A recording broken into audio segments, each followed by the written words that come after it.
सुदामा श्री कृष्ण के बाल सखा थे। दोनों ने गुरुकुल में एक साथ शिक्षा ली थी। सुदामा बेहद ही गरीब ब्राह्मण थे।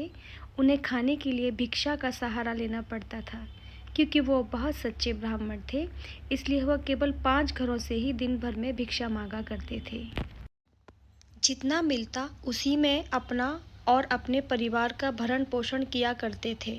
यह भिक्षा उनके लिए पर्याप्त नहीं था, अर्थात उनका और परिवार का पेट ठीक प्रकार से नहीं भर पाता था। इसी भिक्षा से अतिथि सत्कार भी हुआ करता था। सुदामा की पत्नी को ज्ञात था कि श्री कृष्ण द्वारका के महाराजा हैं। वह सुदामा के बाल सखा हैं। उनके ऐश्वर्य और वैभव की ख्याति दूर दूर तक फैली हुई थी। अगर सुदामा अपने सखा से सहायता मांगेंगे तो वह ना नहीं कहेंगे। ऐसा विचार करते हुए उन्होंने काफ़ी प्रयत्न के बाद सुदामा को द्वारिका जाने के लिए मना लिया।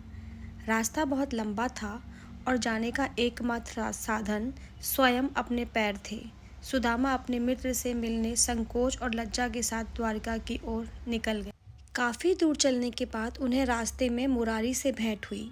उसके पास एक बैलगाड़ी थी जिस पर व्यापार के लिए खूब सारा माल लगा हुआ था। मुरारी ने सुदामा को अपने साथ द्वारिका चलने के लिए मना लिया। दोनों बैलगाड़ी पर सवार होकर द्वारिका की ओर चलने लगे। रास्ते भर मित्र की भांति मुरारी सुदामा के साथ हंसी ठिठोली करता रहा।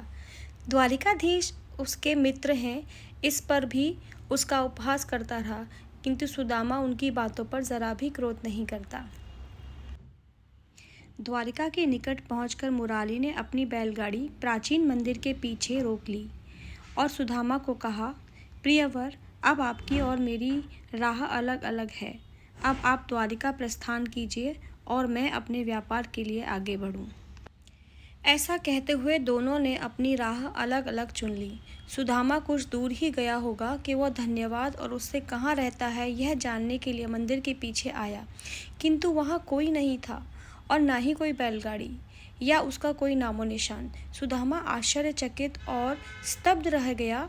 उसके समझ में नहीं आ रहा था कि अभी वह एक पल पहले मुरारी के साथ बातचीत कर रहा था और दूसरे क्षण वह कहाँ गायब हो गया।